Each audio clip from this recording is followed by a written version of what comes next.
Go. Are you ready to start? Okay, welcome everybody. Welcome to our first SWAG meeting of 2024. Nice to see so many of you in person. So we sent out the agenda and we're actually going to shift the order just a little bit because we do have Dr. Zach McLaughlin and Ken Lynchy from the school department here. And we're going to start off with them. But before we do that, we just have to do a couple housekeeping items. I think we should just do a round of introductions for everyone in the room. And then we'll have to decide if we're going to approve our minutes from last time. So I'll go ahead and start. Andrea Amico, Portsmouth resident and co-chair of the SWAG, and I'll pass it to Jim. Hi, Jim Hewitt, Portsmouth resident. I'm on the planning board, which I'll have to leave in a half an hour kind of meeting. Stephanie Secord, Public Information Officer for the city and minutes taker. Brian Getz, Director of Water, City of Portsmouth. Mason Caceres, Water Quality Specialist for the City of Portsmouth. Kim McNamara, Director of the Portsmouth Health Department. Patrick Hillman, Portsmouth resident. Rich Blaylock, Portsmouth City Councilor. Bill McQuillan, Portsmouth resident and fire chief. Vince Lombardi, City Councilor. Rich Tipentima, member of the SWAG, City of Portsmouth resident. Thank you so much. I did email out the minutes from our December meeting and we just need a motion to approve those minutes. I didn't receive any comments, but so if we have a motion to approve those. I move adoption of the December minutes. Second. All right. Is everybody in favor of adopting those minutes? Aye. Anybody opposed? Okay, we will accept the minutes from the December meeting. Is there anyone online, Brian? I'm sorry, I didn't think to ask if we had any SWAG members joining virtually. Oh, I see Liz Barrett. Good. Go. Oral from panelists. All right. Okay, sorry about that. So Laurel, we have two SWAG members who are currently joining us virtually. Laurel, if you want to introduce yourself. Hi, everyone. I'm Laurel Shader. I'm a senior scientist at Silent Spring Institute. Good to see everyone. Thanks, Laurel. Liz? Hi there, Elizabeth Barrett, school board member on the SWAG committee. Unfortunately, I had a work meeting that overlapped, so I appreciate being able to attend by Zoom. Thank you. Thanks, Liz. Great to have all of you. Yeah, Is it a full house? believe so. Think- Yeah. All right, excellent. Great. Start If we, things off. sure, sounds great. So our agenda, we're just going to move, like I said, move some things around. We're going to start with the lead update. And we would like to welcome the superintendent of schools, Dr. Zach McLaughlin, as well as Ken Lynchy, who is the director of buildings and grounds maintenance. Both of them were here for our December SWAG and shared some information about lead testing that was done at the Portsmouth schools. And we invited them to come back tonight and share an update on some repeat sampling and where they're at with that work. And so I want to thank them both very much for being here and welcome them up to the table to go ahead and share any updates you may have. Button hook. All right. We can Get you both maybe on that. Separate. All right. Okay. Well, yeah. You want to Start start? a chair up over there. Over that way? Good. here, we can whip down or two. Yes.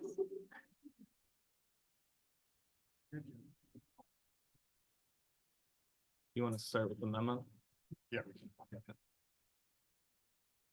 Thank you again both for coming back. Really nice to see you. Yeah, nice to be back. I will queue up my very capable director of building and grounds and facilities, Ken Lynchy. But when we were last here, we had talked about the initial round of testing that we had done in August. It was round 2 of a cycle of 3 that we were working on, and that we were going to do some retesting and then some remediation. And so Ken can take us through kind of what that's looked like and where we're at the moment. Thanks. So my memo it just kind of read timelines back. So when we did our original round 2 testing, we immediately after we results, we posted everything with no signage, do not drink, hand wash only. As Zach said, to ensure what our reliability of our testing from August, we did a second round on December 16th. And in my Excel sheet, you'll see the results A lot of results are positive. They still shows lead, but the numbers are not as high as they were in the August test. But once we looked at that, then we worked with our local plumbers and we purchased 2 reverse osmosis systems for filtration. We tried one in a kitchen application and then we tried one in a classroom application. And both of those yielded lower results. It still shows some signs of lead, so now we're still looking at that as the fixture piece as well. But if you look at the Excel sheet, that is the only 2 individual tests that's all over the right side of where we located those, one in elementary school and one is in the alternative school as well. Sorry, I'll pull that up now. This will be helpful. Yeah. Okay. So if you go to, Can we maybe zoom up? I wonder if we could, do we have the ability to make it a little bit larger just so people can, Yes. Yeah. and we might have to scroll, but that's. Which side? Why don't we start all the way left just for a second? And I just wanted to Yeah. explain, so just to put this back in context, so when we had come previously, we were in the midst of. Okay, it starts, so 2019 was part of 3 rounds of testing. Correct. The state was expecting us to do. which we have on this as well. And so we've got all 3 of those, well, the first 2 rounds Yeah. up here. So the first was conducted in 2019. We conducted the second, and at that time, any issues. Second round of tests this past August. And we ended up with the August testing that we did. We ended up with levels that were higher than what we anticipated. And the part of the conversation we had at the time in December with SWAG was we had concerns about the methodology we used to conduct that set of samples. And the question around methodology was that we drew those samples in August. And so the most of those sinks sat for a multi-month period of time without being utilized. And that's not the approach that we should have used in terms of when we were going to take those samples. So we did right off the bat, Ken and his team, remediated by either turning faucets were turned off, things were labeled as hand wash only. There was a combination of different things that occurred. And then what we wanted to do was we wanted to go right back in and do another set of samples using what we felt was better methodology. So what Kenny's talk up here, what you see is I'm trying to see here, Kenny. So column H were the results from 2019 with corresponding fixtures from places that were in the district. Then column J is J. Yeah. J is the initial results from August, right? 2009, yep. Yep. And then K, we retested in December. Ken and his team came in on a Saturday and we did a set of retesting. And then row L is the new results with the new testing we did. Anything that was, Kenny, I just want to make sure I'm writing this. Any of the results from that are the round 2 that was from August, Yes, we remediated, yes, not waiting for, we took the tests because we wanted to make sure that we saw prior to any remediation, we were going to be able to see after the fact to what extent we felt it was testing methodology was involved. But we didn't want to wait on remediating. So we quickly did a second round, another round of testing, and then started the process of removing fixtures, putting in new fixtures and putting in additional filtration. So anyways, that's, I don't know if that helps. no, it does. And then when you look into, as we got into Christmas break, that allowed us to get deeper into the systems where we tried. Trial and error was number 13. It was a classroom, which in round 2 in August came in at 110. When we did the retest in December, it came back as 7.1. We put a filter in place, it came down to a 1.5. So now we're really working at the fixture to see how we can, what lead-free filter that we can get to get that lower number as low as possible on that. And as you scroll down to the last one, we did the kitchen system in RJLA, which that came back in August as a 41. And our retest in December, it came back as a 10. Keep scrolling down. There you go.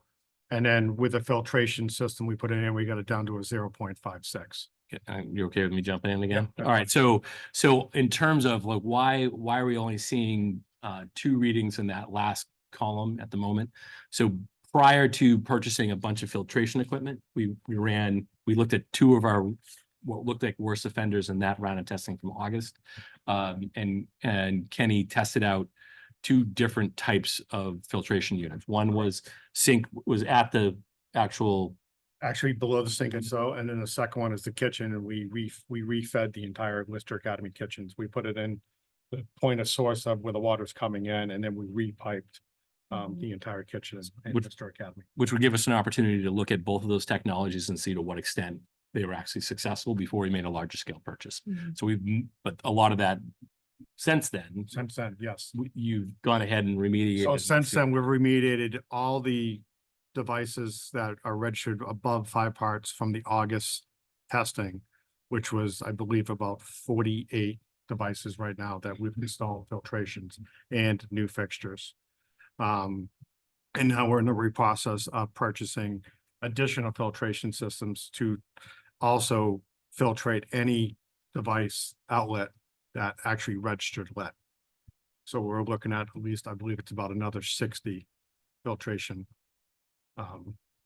Reverse osmosis, so we can install those throughout the district. So at the end of the day, I believe we're installing about 143 filtration systems throughout Portsmouth schools.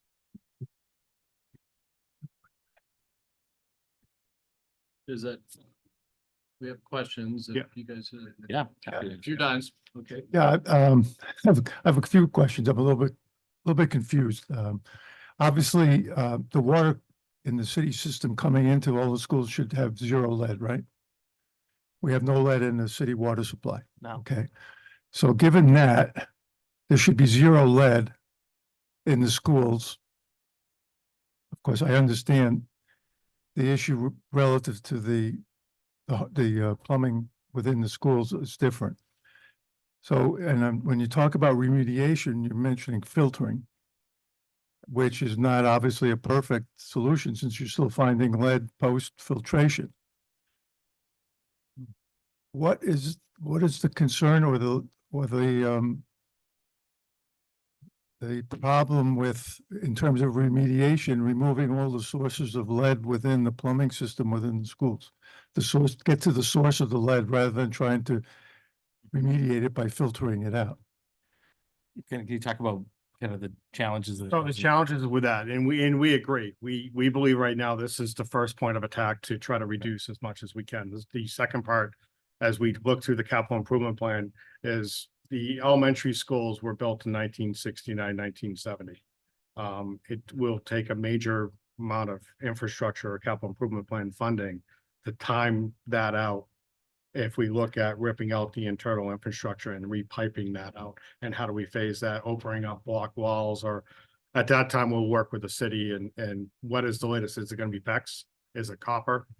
You know, if we're worried about whatever is, we agree, the lead is probably in the infrastructure.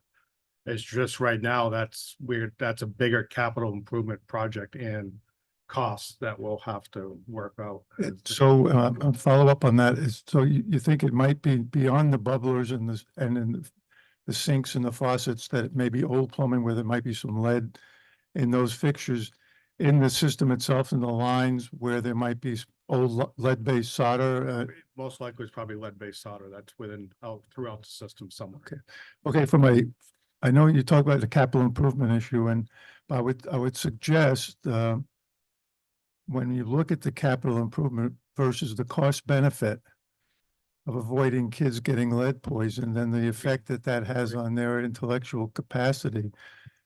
Speaking of hundreds of kids we're talking about here, at all ages, and we know that there's no safe level of lead for children, it's 0.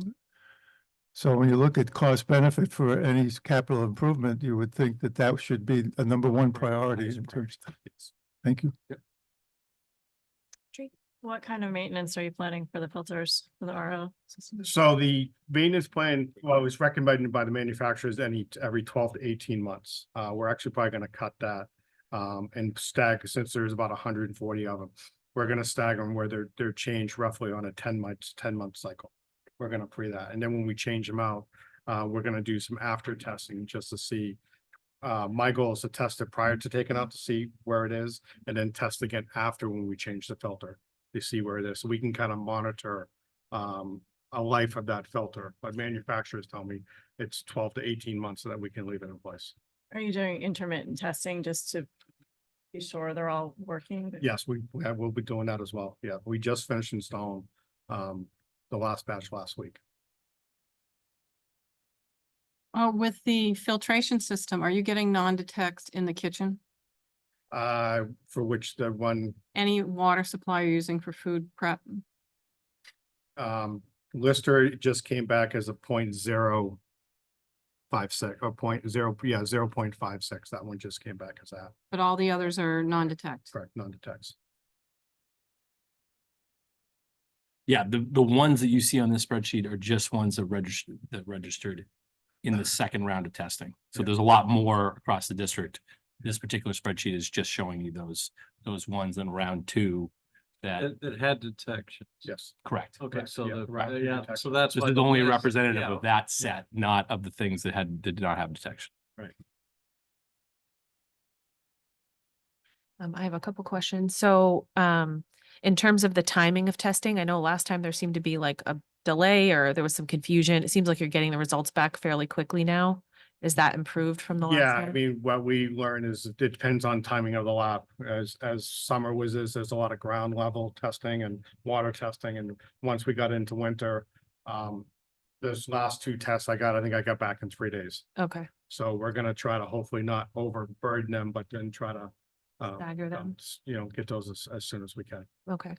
And just to be sure that I fully understand, anywhere you had a lead detection, whether it was below 5 or not, you're going to filter. Correct. Correct. So Yep. that's Yep. very So- good to hear. Yeah. And then I know last time you were here, you talked about possibly something with Little Harbor in terms of where the water source comes in. I think you were meeting with someone to talk about that. Did I misunderstand that? Well, we thought after we looked at Little Harbor School, I think we did talk about looking where if we can try to tap into the system somewhere Mhm. and try to look at certain staggered points. But when we started looking into it and some of the areas that the piping is consistent throughout. And so we feel if we did a test here and still get a positive, it's just going to continue to be going down the line. Okay. And that's what we're looking at now as well. Because we did just tap in a new ball valve vein. So we can start shutting down these, so we put in these filtration systems. And then we're gonna test that as well as we do the next round. So we'll see where that is in the main. Okay. Again, from my public health consciousness is Yeah. working here. We have to consider lead. This is it's a cumulative thing. So these kids are getting exposed in multiple sources, both in and out of schools. And it's cumulative in their bodies. So I think we have to be, from our perspective,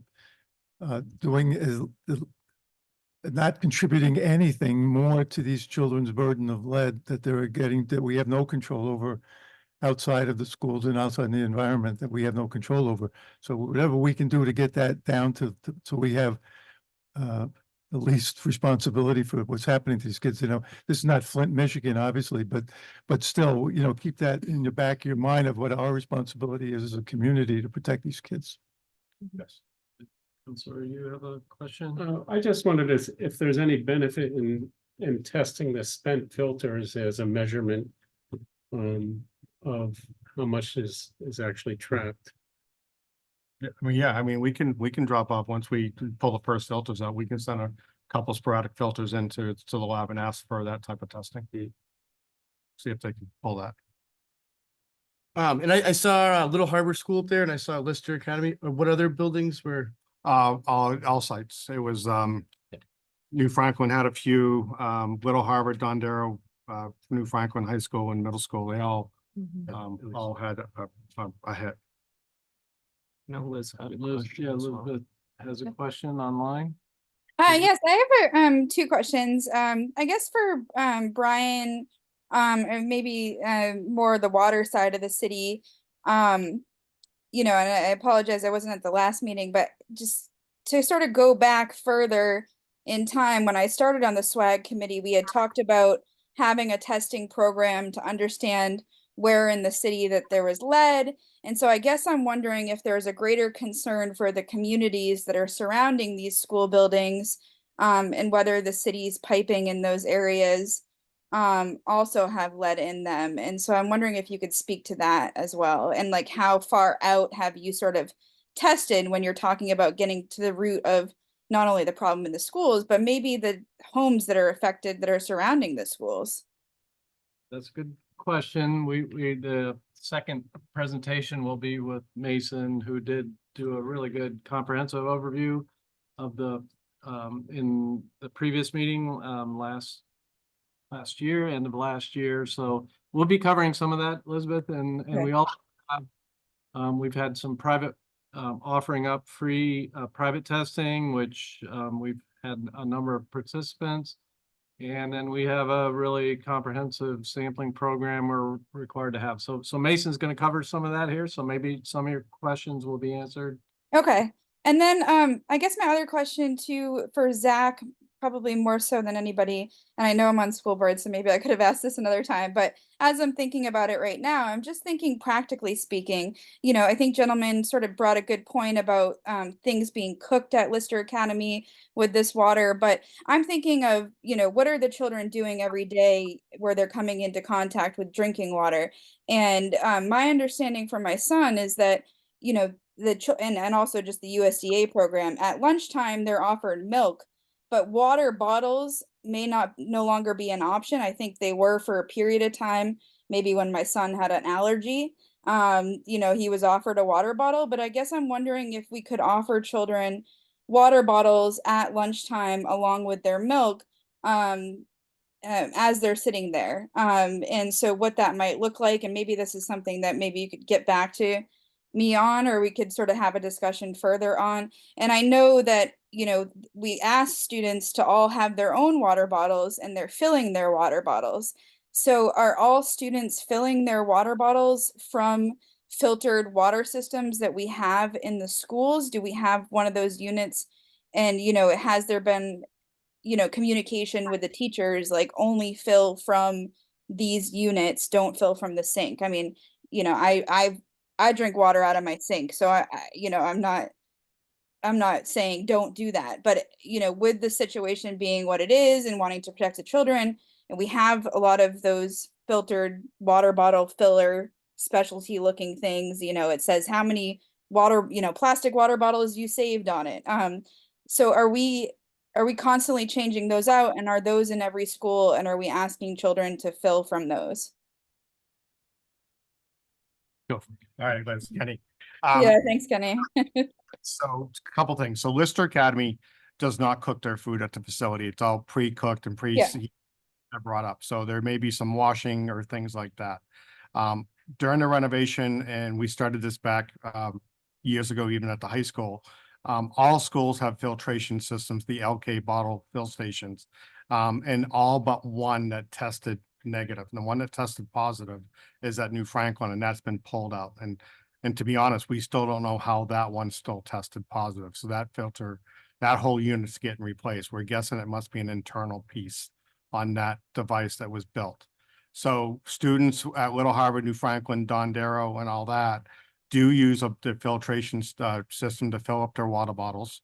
99% of the time, a kid does not drink water from a classroom sink. However, there's always that slight potential, and that's where most of our hits came from, is that potential that a kid's in a classroom that is washing his hands or doing something, or might grab that glass of water. As you said, you still drink it from the tap. So that's where most of it, not all our hits have come from. All our filtration systems from LK are non-detected. They're all below the register. There's no detection of any of them. So that's been voiced out to staff. It's been voiced out to the parents back in December when we did our first notification, and they still practice and preach that today to the kids when they do drink the water. And can you just speak briefly, Kenny, of who changes out those water filters in each of the schools within those specialty systems? Are those regularly, like, are they on a maintenance schedule? Yeah, so we change them from the maintenance department that, we have the gentleman that goes around, we have them in stock. We buy them by the case because we must have, my guess is probably 15, 16 of those stations kicking around district wide. They call it a red light stoplight system. You got the red, the green, the yellow. Usually they'll last about 1,000 to maybe 1,200 fills before the bottle will shift to yellow. And then we track it, or they'll put it through our work order system for a request. And then Matt will go out and change that filter, and we're changing filters pretty often. Seems about once a month that we're changing 2 or 3 of them throughout the district because there's just that many. What is the cost of those? Oh, off We- the maybe top, you can get, yeah, maybe you can get back to me on that, but I guess I'm curious. But thank you for that. That's really helpful information, and I think that's helpful for our community to know as well. Thank you. I just want to make sure Elizabeth mentioned something about the homes around the schools. The water going into those homes from city water has no lead in them. If there's any lead in those homes, it's from the plumbing fixtures and the plumbing within the home, not from coming into the home.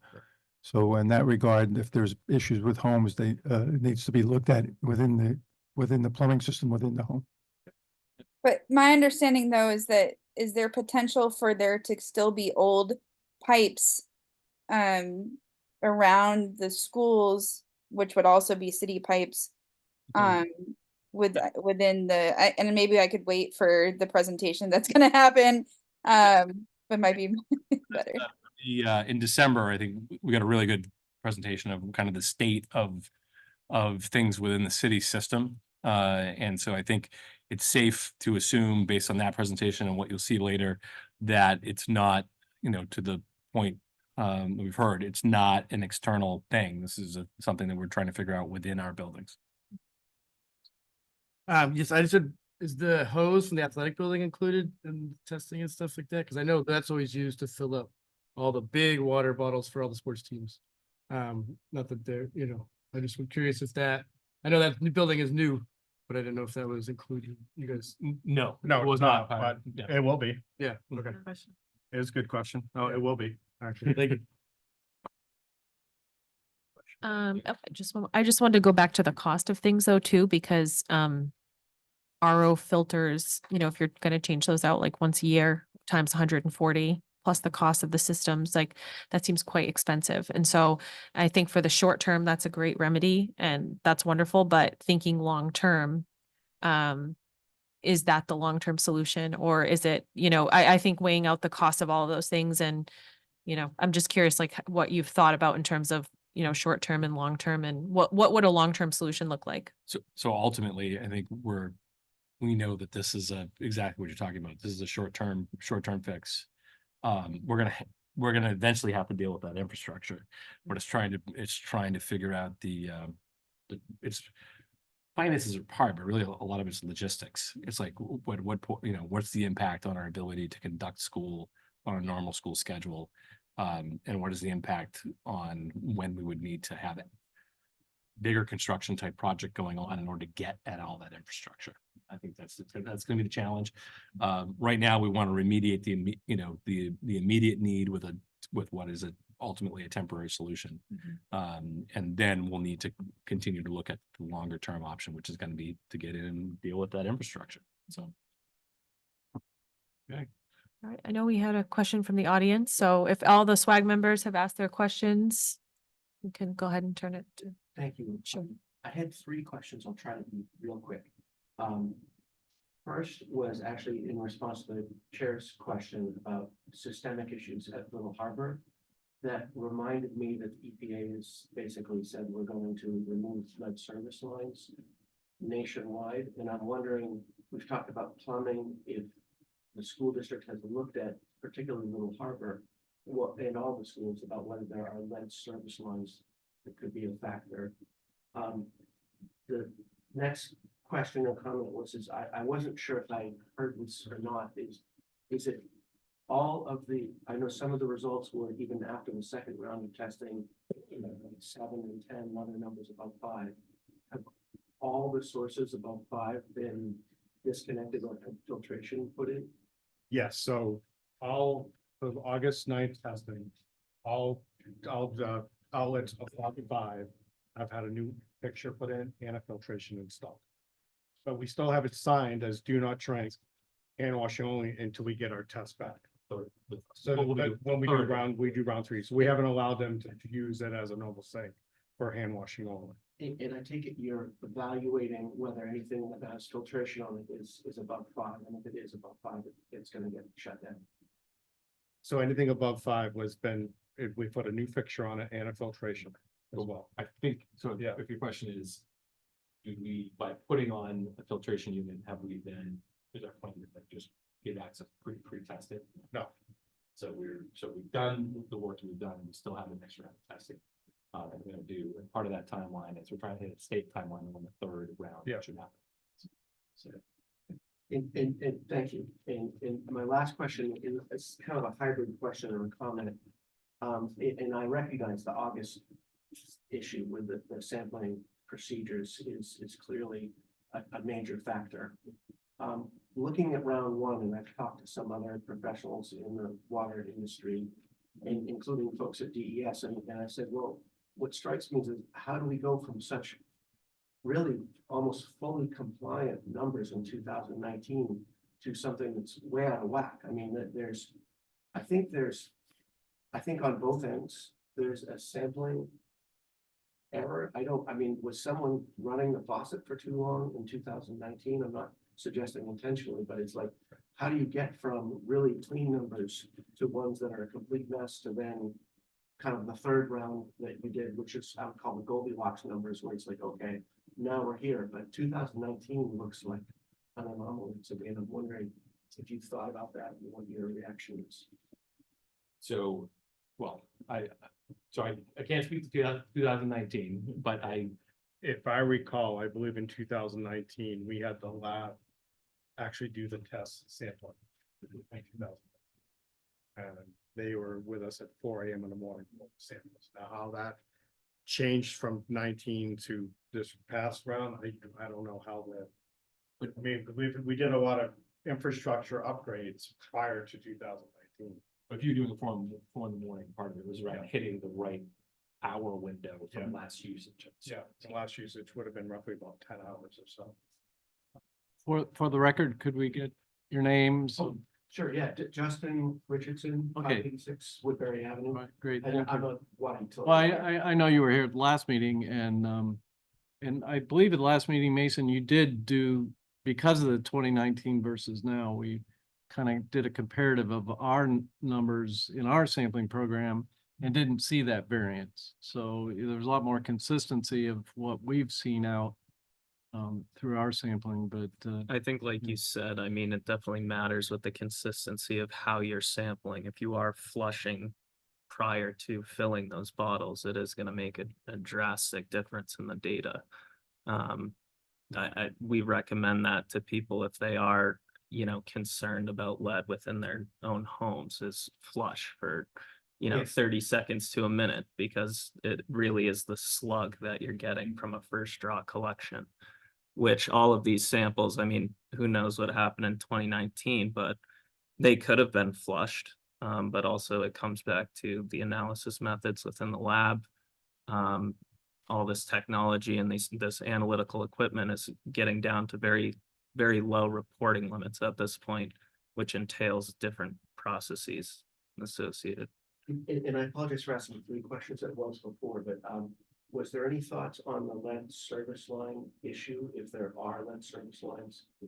Mason can answer that. I'm here gonna in the next talk about that in presentation. the next But the presentation. schools, no, the schools don't, they have larger services. So they're all ductile iron or, so they're not lead, but Mason will be able to segue into that with Definitely. what he's got. We'll but talk about it, yeah.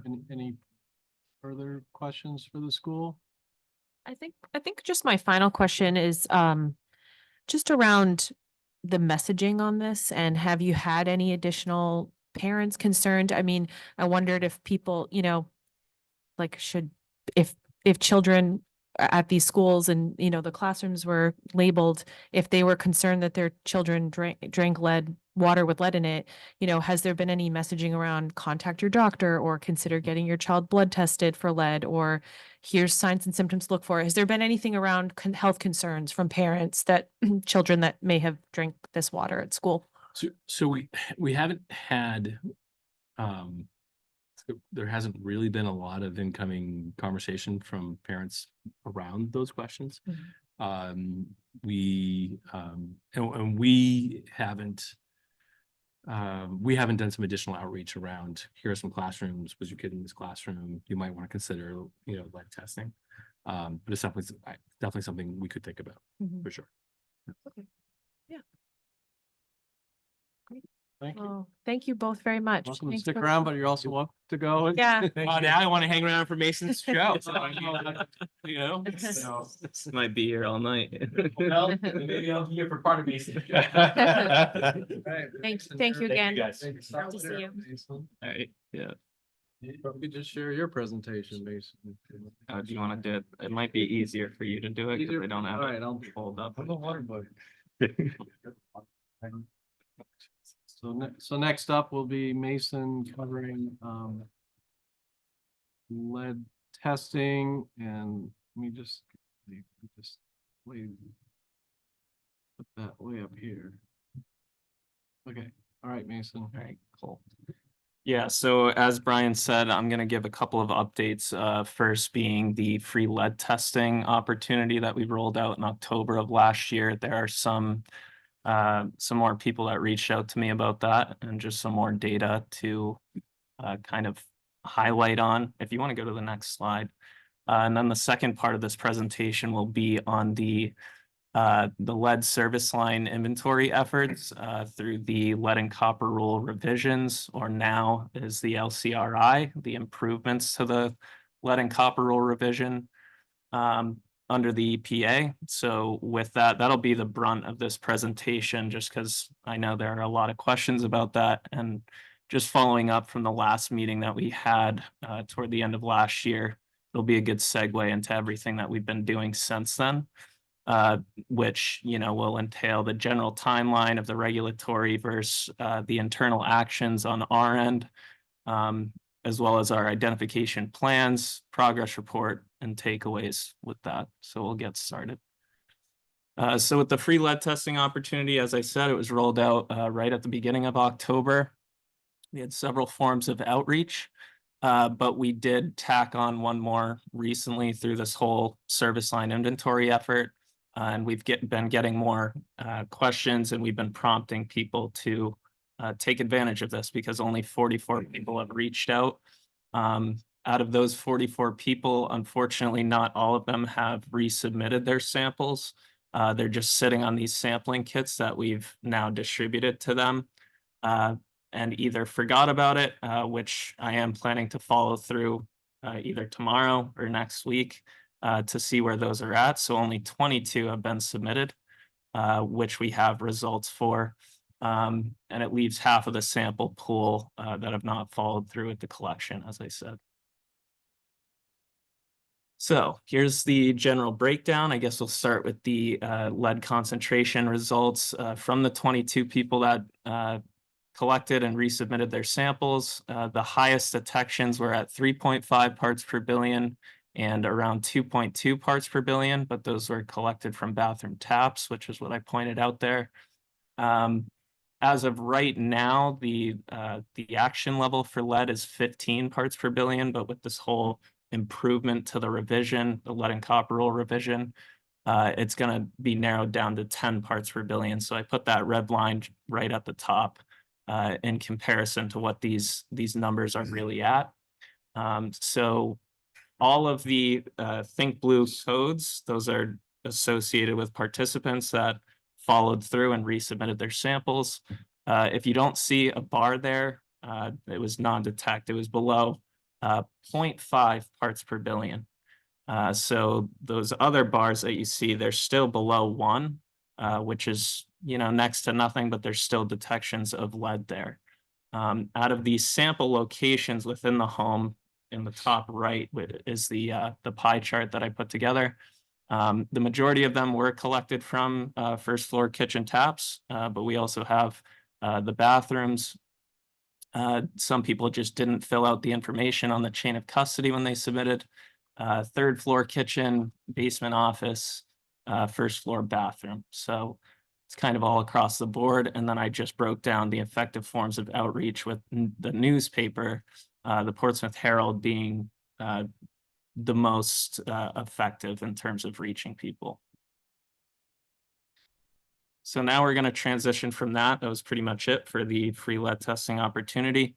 And we're going to shift into the service line inventory. Now, when we say lead service line inventory and we started, reaching out to people about this, of course, people get a little up in arms. But as of right now, I'll just start by saying that we have not found a single lead service line in our system.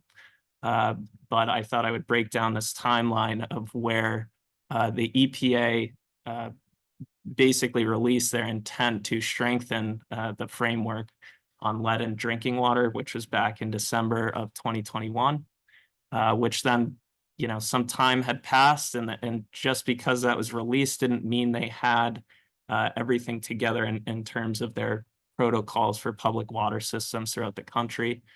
So we were kind of waiting on more information to come in, and we didn't take action right away on, hitting home the inventory side of things. We were just keeping up with our sampling programs, reorganizing our sample site locations, what have you. So then August 4th of 2022, this is when the guidance document was published for water systems to comply with the new rule and to prepare and maintain the inventory. So that's when we truly found out that this is something we're going to have to do, and we're going to have to submit it by October of this year.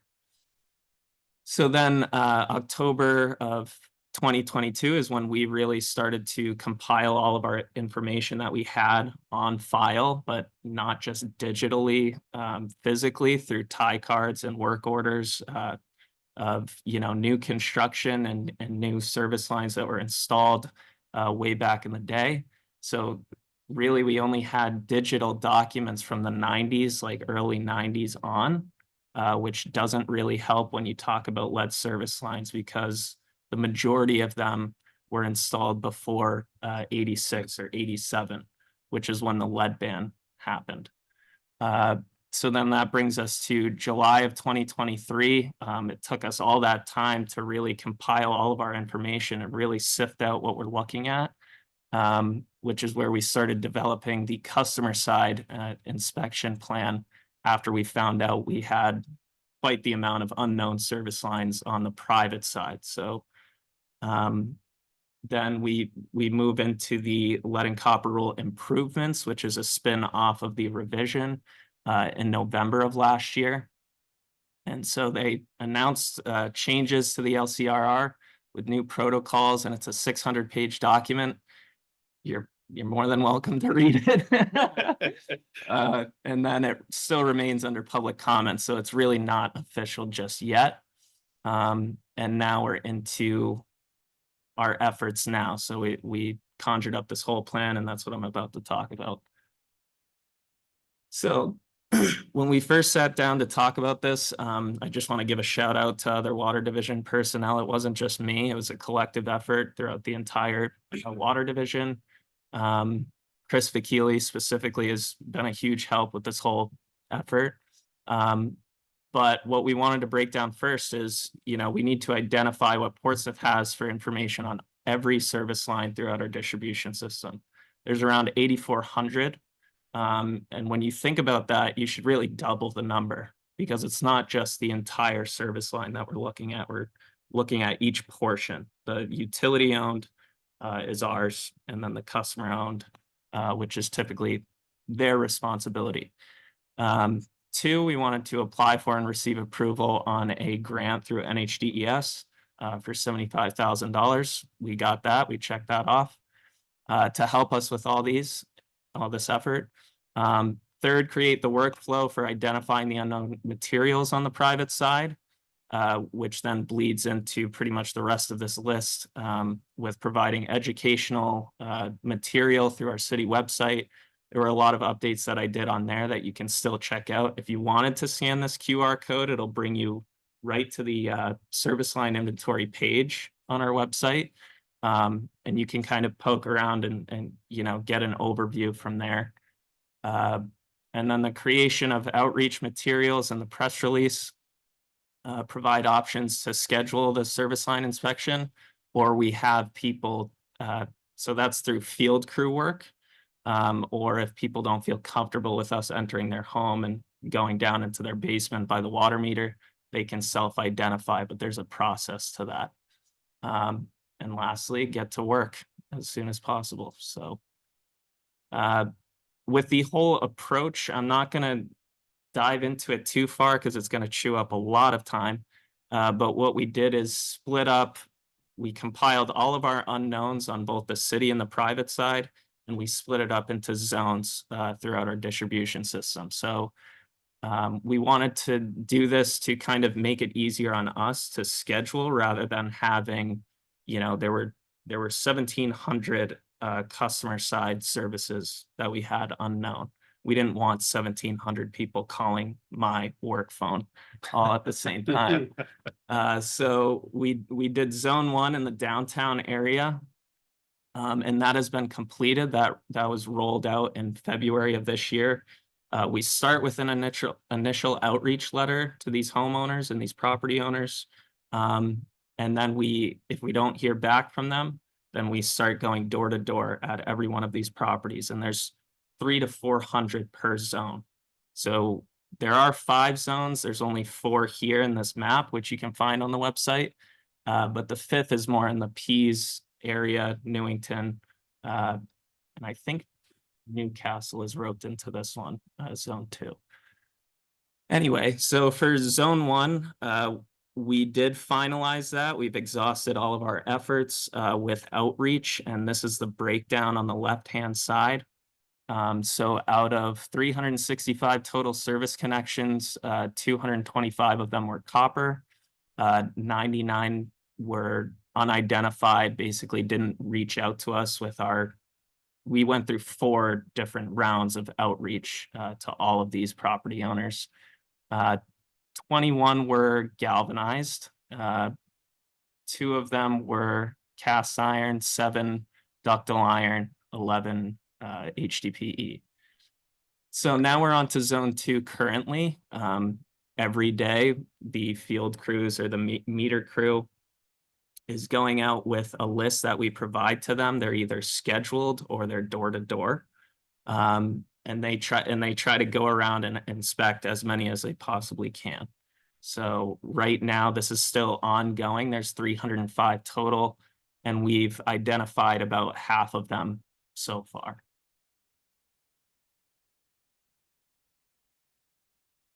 So the status report as a whole for customer-owned service lines, again, we're only talking about mostly customer side, because on the city side, you have to go around and pothole at every service line location. And that's a massive effort, takes a vac truck, and you need to really know what you're doing with that whole process. So we're trying to narrow down all of these customer-owned service lines as much as possible. So as a whole, like I said, we have around 8,400 connections throughout the city. 6,057 of them are copper, which is, I think I broke down. I didn't break down the percentage of that, but it's up there. 75%. 75, yeah. And 263 of them are not lead. Now, this just means we ruled out through, there's a certain process of basically ruling out these materials without knowing exactly. So it's hard to break down. I guess I won't dive too far into that. 477 of them are HDPE, 146 are ductile iron. You can see it all right there. So, so we have 1,302 remaining. When we first started this effort with the zone approach, again, we had around 1,700. So it's going very well. The responses are great so far. And still no sign of lead service lines on either side. But the issue is with the galvanized services. So through the new rule, we are going to have to replace these eventually. When we're talking about customer owned portions of the service line, typically it's their cost, their responsibility, and we're just suggesting that to them right now. We're hoping eventually we'll be able to receive enough funding to help people out with replacing their lines. And the issues associated with that, they're reaching the end of their lifespan. It's going to cause leaks. It's going to cause a bunch of issues to the homeowner, but also water quality. If it was ever upstream or downstream of a lead connector, it can bind to galvanized steel. So we'll go to the next slide. So the key takeaways with all this, we're going to have our full inventory published by October 16th of this year. We need to submit it to the state, but also because we're a large system, we need to make it public as well, which we're currently working on. Zone 3 is coming in April, so I'll have an update on that in our next meeting. Hopefully we'll exhaust all our efforts there. And the city side potholing, as I mentioned, is starting very soon. It's a much slower process than this whole customer side identification. We must replace 100% of the lead service lines, which we don't have any, but galvanized requiring replacement within 10 years beyond the October deadline. And we must verify 100% of unknown service line materials within 10 years. So with this whole inventory, we don't have to, it doesn't have to be done. We want it to be as much as possible. But the state and the EPA understands that, you know, there are much larger systems than ours. And it's going to be next to impossible to get all of that information. The lead action limit is going to be lowered from 15 to 10 parts per billion. And there's going to be additional outreach, required filter distribution for systems with more than a 3 parts per billion action level exceedance in a 5-year period, which we haven't come anywhere close to that in a very long time. And we'll go to the next slide. Any questions? Yes. The materials that you're going to be swapping out for with the replacements that you have to do, the galvanized, are you looking for inert materials so you don't have to go through this process at the next water contaminant that we run into? I think the initial solution is going to be copper. I think just because there's no information out right now that copper is going to be a main concern for that, and it's readily available. In terms of plastic, which I know you mentioned last time, HDPE, that could be a different topic of conversation where people might not want to go that route. But I think copper for right now is going to be the solution.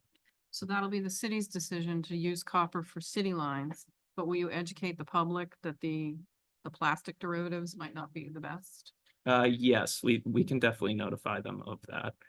So with all of the galvanized locations, we do have a follow-up letter to these homeowners, which we're going to send out as soon as they're identified. Great. Yes. I have some questions. Thank Sure. you. The report that you were talking about that you have to publish on this, will it be address specific? So could like I look You at my could- address and see what you have listed? Yes. Okay. So in the top right corner of this, it's pretty much a database. It's a GIS. Okay. And so you could punch in an address and it'll pull it up for you. And then it's going to have, you know, the city-owned portion and the public Mhm. or the customer-owned portion on the other side. Okay. Yep.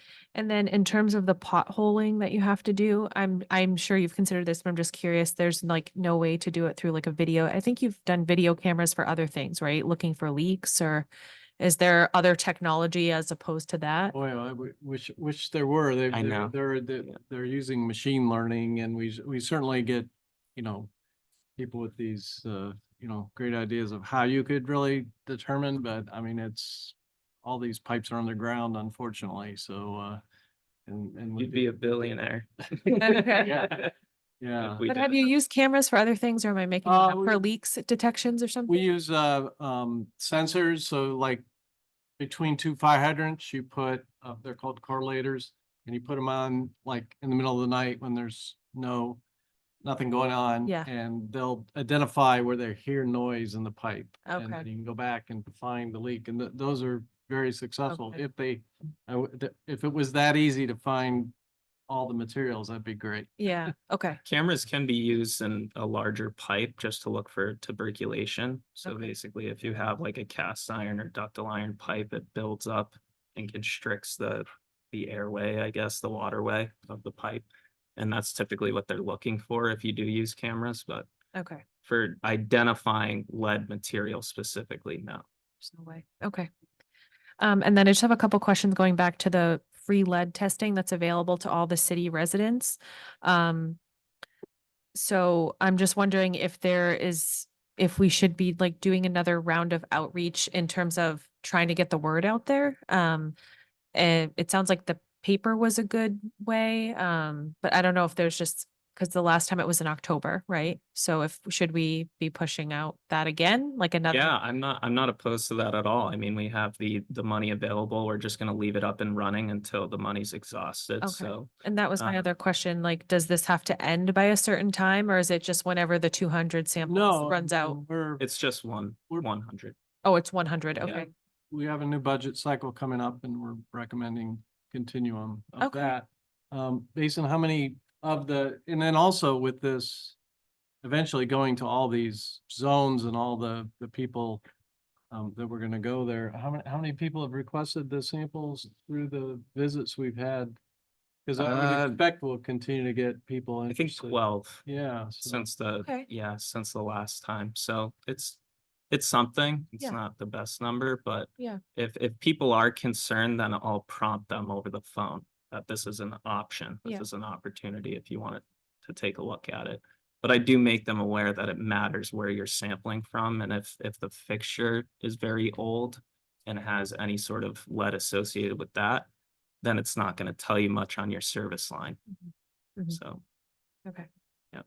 Great, thank you very much. Welcome. If there's any other questions, slide members, I think Elizabeth. Liz has her hand raised.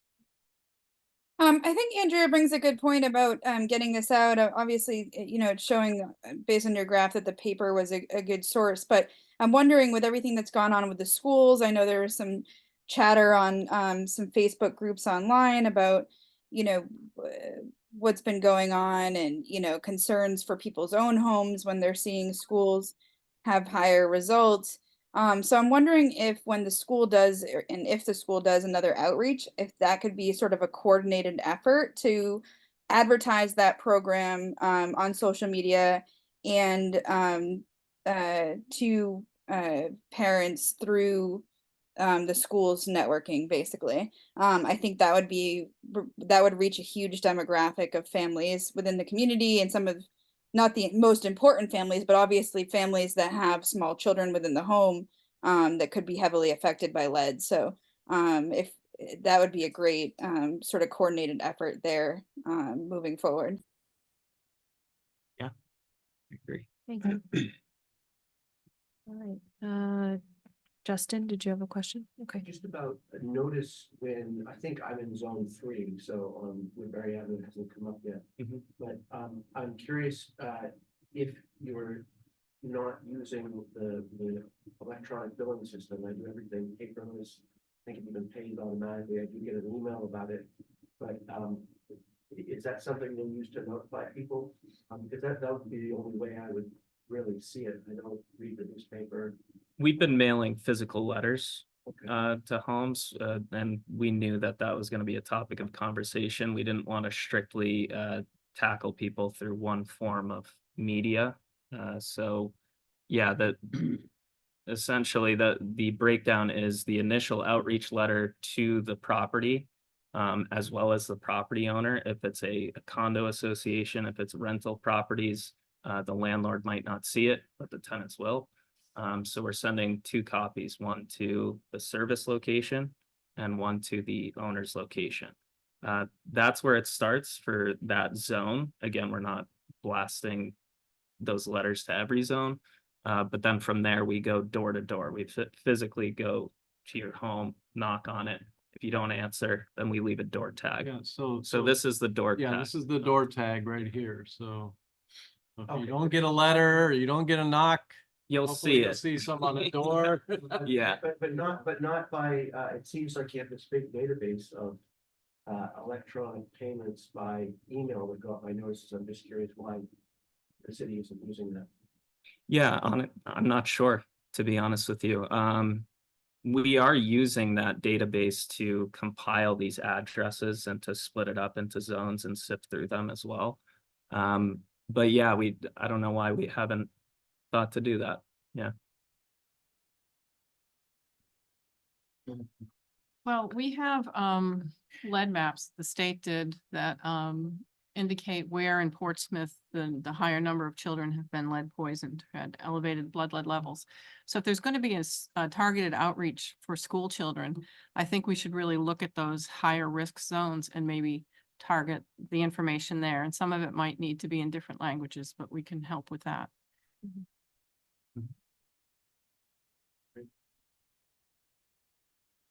Okay. Stop. Legislative update. So thank you to the school. Thank you very much. See you. For sticking Oh, around. yeah, water supply update. I'm sorry, circle back. Liz Thank is you. raising her hand as well. Her hand may still be up. Liz? Oh, to- sorry, just a quick question. I know that I live in an apartment building. I live in Patriots Park in Portsmouth. And I know that there's a lot of surrounding apartment complexes and parents have expressed concern where they're renters in those buildings and may not directly receive a water bill. So I don't know if they would essentially qualify for the testing program, but is there information anywhere that where Patriots Park or other apartment complexes have been tested to show those results so that parents may be aware or families may be aware of their apartment complex testing? We don't test out of apartment complexes specifically. It all depends on if they fall under our lead and copper rules sampling program. So we have about 140 locations on that list actively just for the Portsmouth water system. And that is going to be updated again as time goes on. But in terms of the free lead testing opportunity, any of them could reach out to me and ask to participate in that. There's nothing holding them back. But I do have to mention that we are only doing one sample per property, just to make it, an even playing field. We don't want one person or several people associated with the same property, running through all of the free samples that we could be dishing out to other people in other areas. So I guess I just want to be clear though that, there are multiple buildings on these properties. And I assume like multiple different fixtures and whatnot, in the various lines, patchwork and whatnot. So I just want to be clear that it's, if you're doing Patriots Park, it's not going to be one building at Patriots Park. And if there are multiple buildings, I'll be in touch, Mason. I think it would be good to start with me and lead by example here and get this done in my own home and go from there. Sure. Yeah, that would be great. All right, thank you. All right, so I'll go, thank you for reminding me, Stephanie. Back to item 1, which is the water supply update. So what we've done, and it's on the city's website, the water website, we have our quarterly report, a water supply update, which for last quarter, which was December, was a year in review. So it really summarized everything that happened, October through December, plus summarize the whole year. So that's what I can go over with tonight. And this document is online and all the data and information for it is up there. So essentially got this out at the end of January, summarizing things initially as all the format. If you're familiar with our water supply updates, it really has a format now that really starts off with the highlights, which, fortunately for us, the highlight of last year as far as water quality regulations go. We had no exceedances. We were in full compliance. So no drinking water quality violations as far as the production. So it's all about quality and quantity. So on the quantity side, you can see we averaged 3.7 million gallons of water delivered per day, with a peak of about 5.5 and a minimum day of 2.5. I always like to look at, a lot of people, when they look at like water pumping, just like always wanting to know the max day. I like to look at the minimum day because that's very enlightening on the leak side. I know, Andrew, you talked about leaks, because when you're only pumping that much water, which is not that much for us, it really tells you that, you know, you don't have leaky pipes, because if the pipes are leaking, you still have to pump a lot of water to keep the pipes full and the tanks full. We had favorable weather. We recharged the surface water and the groundwater. I'll be able to talk about that. This graph shows what average precipitation is by month, and we track it, and the red bars are the what we actually saw. So, you know, for a period, we were kind of average, but then August and September, July, August, September were very wet. So I think those of us that were trying to have fun outdoors didn't have the best of summers, but fall kind of averaged out. And then December was very wet, and so was January. So conditions as far as water supply quantity goes, it was a good year in that respect. Not the greatest year when it came to you know, what it was like outside. So this is a graph of my own. This is approaching, I'm really dating myself now. This is my time in New Hampshire. So this started all the way back in '98. So we're going on 25 years now. But what this is the rolling 12-month average. So you can look at what the monthly is or year to date, but you know, really the best way to gauge, you know, how you're doing on supply side is look at a longer period of time that shifts. So right now we're looking at, you know, by the end of March this year, we'd look at April of last year to March of this year would be the 12-month average. So what you can see is, you know, when I first got here, we had some dry periods. Then we had the Mother's Day storm. We had some very wet conditions, the Patriot Day storm.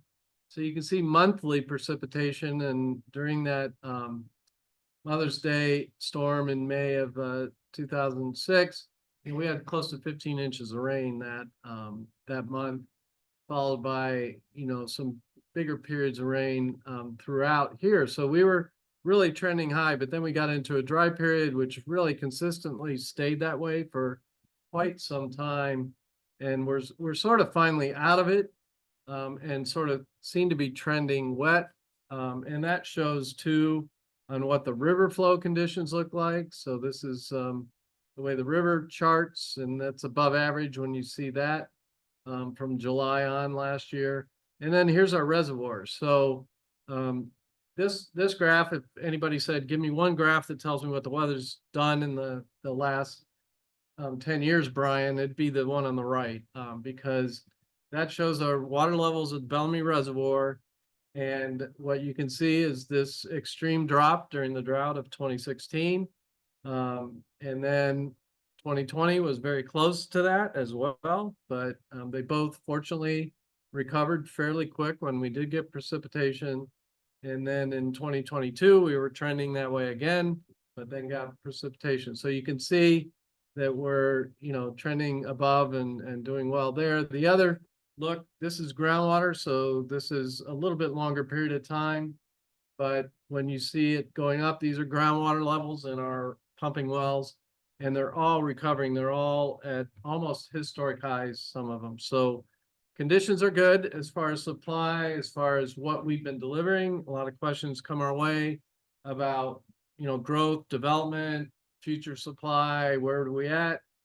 This is a longer trend, about 20 years worth, and you can see we're actually, you know, had been, you know, trending up for a bit, and then, you know, we've been downward and steady state for now. This gives you a breakdown of our supply. So where does our water come from? We used to, you know, combine the Pease and Portsmouth systems all together as one entity. when we talked about, supply, but now they're totally independent. All the Pease water pretty much is self-served because we have treatment on the wells there, and we're able to, fully supply Pease without getting water from Portsmouth to supplement. So on the Portsmouth side, about 70% of the water comes from the reservoir through the water treatment facility, followed by the Greenland well, and then the other wells, the Madbury wells, and we have the Portsmouth and Collins wells. On the Pease side, the way we operate that system is almost an even split of pumpage out of each of those supply sources. So you can see that breakdown. And then we do get some water through the booster, but that's just basically to keep that active and going, and you don't want to let it sit idle too long. And then also there's periods of time where we're doing maintenance on the water treatment facility, so we'll be getting water through the booster on that. Here's another look at those trends and showing you where we are in the grand scheme of things. This goes all the way back to the 50s and how things have leveled off. And then this is the last 9 years of what we've actually customer-wise sold and delivered through meters and individual customers. So again, fairly steady, if nothing, dropping just a little bit through efficiency efforts. And I think, signals of people, doing the right thing and us finding leaks, and our water efficiency.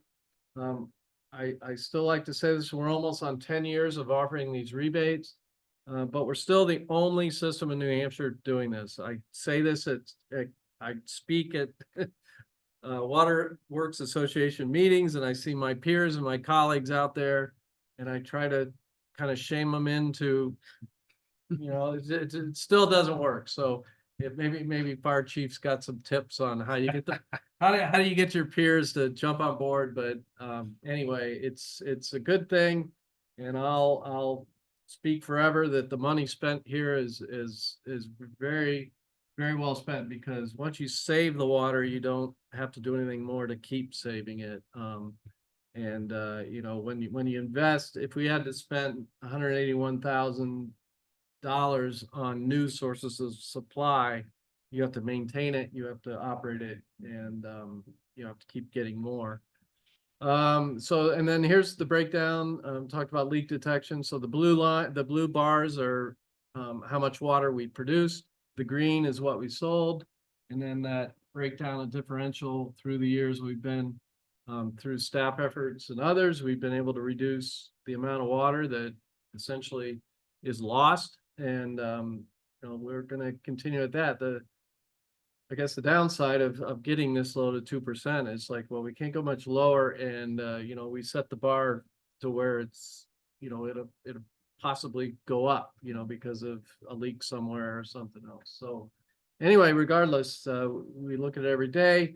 Outreach. So I know one thing we'll do, the sustainability fair. This was last April 14th is the sustainability fair at Connie Bean again this year. So we'll be there. You can see our staff. You can see Al Pratt's in there, Mason's in there, I'm in there. There's Eric Fiedler. We had a very popular toilet flushing demonstration, which was great with the kids, and Eric's looking forward to bringing it back. And he's gonna try to figure out a way to get rid of the having to do it manually bucket. He's gonna try a pump method, but essentially it's great because side by side you can see what a lower flush toilet does compared to the old 3.5 gallon a minute flush. And so side by side you flush them together, you see the water going into the buckets, and you can see here the one on the left has 1.5 gallons of water, the one on the right 3.5.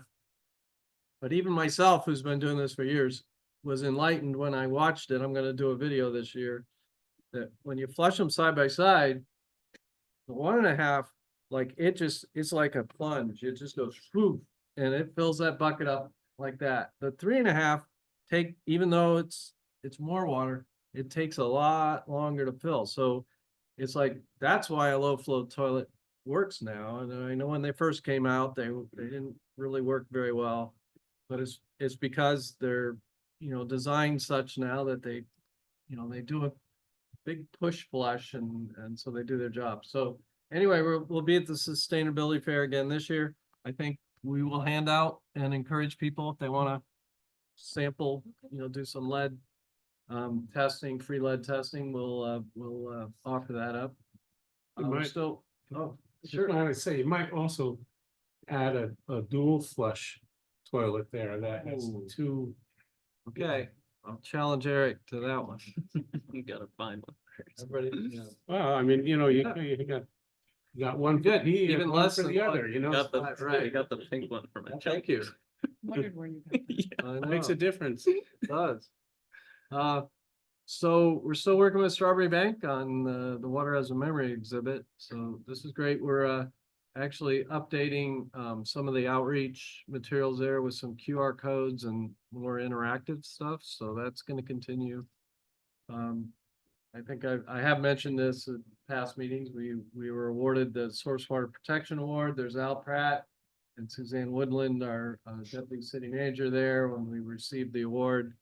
And well deserved for Al, who's holding it, because he's done a huge amount of legwork to make these acquisitions happen. And we're currently at the moment working on getting this 45 acres, which is right adjacent to the intake.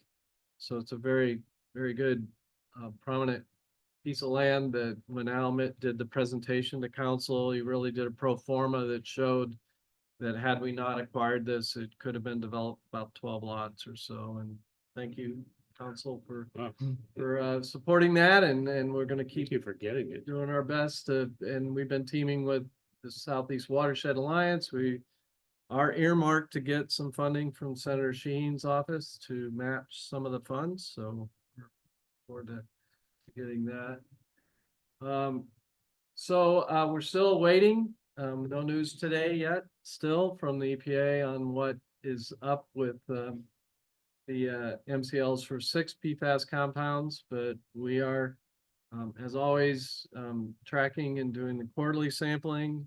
We're currently in compliance with all New Hampshire regulations. We have a Greenland well treatment design. I know this slide says currently out to bid. We have selected Underwood Engineers, so they are working right now on the on starting the design for that. So we expect hopefully by the end of the summer, fall to go out to bid for the building of that treatment of that. And we're still in discussions with the Air Force about treatment for Portsmouth Collins, and that's more tied to the EPA regulations at the moment. And so our most recent, this was 12 months worth of compliance of 4 quarters as of December of last year. So you can see the results throughout our system. The Madbury, this is the treatment facility. So we do have a detection of 1 of PFOA out of the reservoir and a little bit higher at some of the wells. And then you can see if the regulations were to land at the 4 parts per trillion, what sources, which would be, the Greenland well and the Portsmouth Collins wells at those levels. And P's, it's zeros, but it's non-detect. So treatment at P's continues to be very successful. We're over close to 600 million gallons of water treated through that facility. And we've been doing some change out of the filter media, and none of the regulated PFAS have been detected in the treated water, and still having some good success there. And just the other day, EPA, so the facility, the Pease facility is like state of the art, and we get engineers wanting to see it. We have other water systems wanting to see it. So just the other day, EPA Region 1 brought all of their Superfund people up to see the site, and Mike Daly just gave us some really nice thanks. And he says it's, and they brought people from Washington on this visit. So they had the headquarter folks, and he does say It's great to see the great work getting done day to day, and the people are making it happen. Incredibly impressed with all the remedial and drinking water systems at Pease and the expertise in ensuring smooth operations, and that was followed up by his the other project manager of the region, and thank Tim Green, our chief operator at the time. He was the one that gave the tour, and the headquarters folks were interested in the detail and in all the considerations. So Tim talked to him a lot about the operations. So there were a lot of questions of, hey, what's it take beyond just putting these filters in to keep it operational and stuff. So we've been happy to share that. It's not just to put a filter on and forget it type of system. It is quite complex, and Tim's done a great job together with Al, learning how to run it and keeping it going. Yes.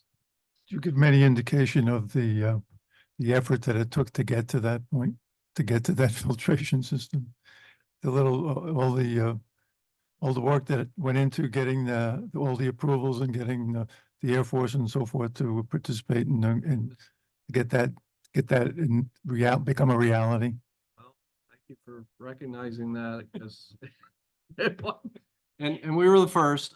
So we're almost on 10 years. So I know we're not talking about next meeting yet, but I think at the next meeting, I'm ready together with Andrea. We can I think we'll do a 10-year retrospective of PFAS to revisit. Long 10 years. Yeah. So I like this photo. So there's things behind the scenes that people don't see. We did some work the other night on our wastewater pipes, and we did it at night because less traffic. It was down near Parrott Avenue lot. And so they were out there at 11 o'clock until 4:30 in the morning doing the work they needed to do. And it's also, when you're working on sewer pipes, you can't just shut things down. You have to pick a period of time where the flow is low. So they're out there doing that. But this work was on Market Street. That's Jim Tao and his crew. And I really like this photo where they're digging down to replace some valves that were 120 years old and had to be replaced because they didn't work anymore. And we had two options. We could have hired a contractor, and we figured it would have cost maybe $500,000 to do through the bidding and contractor process. Or Jim got his crews and planned it and did it in, I think, 3 different nights, and we did it all in-house. And we would go out there at night, but this one's the last of the valves they're doing, and there's Jim and his crew. But you can't really see it here, but if you zoom in on the photo, it's 2:37 in the morning. They're out there doing this work. And by the time 7 o'clock rolled around and people are starting driving the roads, you would have no idea that that's what was happening the night before.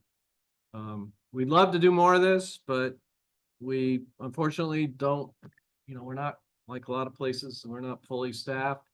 It's hard to get employees, and it's not the easiest job to do this kind of work. So, we just can't hire anybody. And when we do get people, we're really happy to have them. And unfortunately, we're able to keep some of the good ones. So we'd like to keep doing more of that work. Collins Well number 2 is drilled and ready to go. We're just in the process of design and working on that. We're sort of laying in wait as to what happens with the regulations for PFAS and with the Air Force and stuff. So again, we're not in the drought conditions we were, and the real stressful need for additional water. So at the moment, we're just gonna keep working on that a little bit. Big project that's going on right now. So the water transmission main, the 3rd pipe in the bay, where 70% of the water comes from Madbury that goes into Portsmouth. We bid this project. I think I announced the last meeting that we got a $26 million bid. There were a lot of reasons why. The one contractor that did bid on it has since been hired by the engineer to do a constructability review, which basically, you can bid a project and you can say, this is how you're going to do it, or you can do more of a design build and have the contractor say how they would do it. and hopefully ways to maximize costs. The other is we've been working with the permitters, DS and the Army Corps to hopefully extend the window. So the biggest response we got was they only had a window of time through November through March. It just wasn't enough. So we've had a signal from the regulators that they may extend it out to September, a longer window of time. But we've also split the project up. So we're currently out there doing work on the valves. So we're replacing the two valves. So the whole reason this project really ensued was, you know, we inspected the pipes. They showed some deteriorating condition underground. It's a single pipe going to the bay and a single pipe coming up, but there's two pipes going under the bay, and there's valves on either side, the Durham side and then Newington side. But they never operated the valves. They're big valves, they're deep. So it was recommended, don't try to turn them, because if you turn them, they're likely going to break or they'll stay. Once you shut them, because they're open right now, you might not get them open again. So what we're doing is replacing them. And this is the project. So on the Durham side, these photos are just from the last week. We've got and working with the town, Durham's been excellent through Wagon Hill. We're doing a temporary access road with timber, timber mats, and you can see those getting rolled out here. And this is all the way to the water. So this is the where the valves are on the Durham side. And then likewise over in Newington, we're a little bit further along there because they put the mats in. They got things all dug up and we're at the pipes. So these are the two pipes on the Newington side. Those are the valve pits, right? Here's a valve pit here. The other one's a little bit behind the dirt here. And then the two pipes come together. And this is the single pipe that is then going towards our tank in Newington. So essentially what they're going to do is install new valves on these two lines so that they will be able to be turned off. So in the future, if we get a leak on either of those pipes, at least we can shut off that pipe that is leaking and keep water flowing in the other one and fix the pipe that is leaking. Additionally, we're going to tap, that's why this pipe is uncovered. We're going to tap the existing pipe. We're going to stub out the pipe that is for the third line and let it be there so that, you know, two things, we're going to rebid the second half of the project. And if we get favorable bids to put the new pipe in, we'll move forward and see what the money, how the money works out on that. But secondly, we'll have more of a contingency plan should a catastrophic failure happen with the existing infrastructure to actually get in there quickly to install a third line. So that's happening. So the other pipe across Little Bay, this is connecting the actual pumping side of the systems and the distribution side. So Dover and Portsmouth, we're looking to interconnect here at the General Sullivan Bridge. Another project that was bid and was extremely high with DOT. They have it back out to bid again. They expect those May 4th. There is a pipe included on that new bridge, and we have the money from congressionally directed funding from Senator Shaheen, which is great. And we'll be able to get that pipe in. So hopefully they'll get better pricing and be able to do the bicycle pedestrian bridge there. The interconnection study. So this study is underway. Underwood Engineers have been hired through the state to look at the entire region, and it's not a regional water system study per se to make us all one.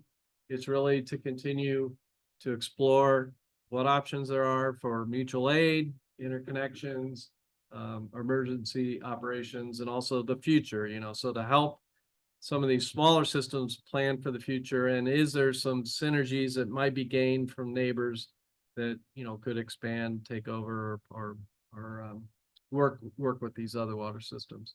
So that's gonna be happening this year. I'm part of the, I'm chair of the committee that is, part of the commission, doing that work. Lastly, we're doing, master planning. So we've had all the tanks have been inspected. Unfortunately, that even though some of them don't look the greatest from the outside, the condition is in pretty good condition on the inside. So that's what's most important for the water. If you drive past the tank at the Spalding and you see it, all the paint flaking off that, the inside is in much better shape. And the reason we're not painting the outside yet is, you know, for two reasons now. We're not actually sure we're gonna repaint it. We may try to put a new tank there that it would be a little bit smaller to help with the quality, and we may not need as big of a tank. The other is, until we had the water lines under the bay kind of straightened out, we didn't want to mess with the way we would have to take that tank offline to paint it. So that's happening. So the tank inspections were good. We're now in the phase of looking at hydraulic assessment. So that's looking at flows and pressures and what improvements would be recommended. And then internally, we are updating the entire master plan from 2013. So looking at our demographics, supply and demands, and then also we'll integrate that with what's happening with the Seacoast study. So I know I covered a lot of ground there in a short amount of time, but I wanted to make sure we get to other stuff. Any quick questions on supply at all? I have a couple Sure. of questions.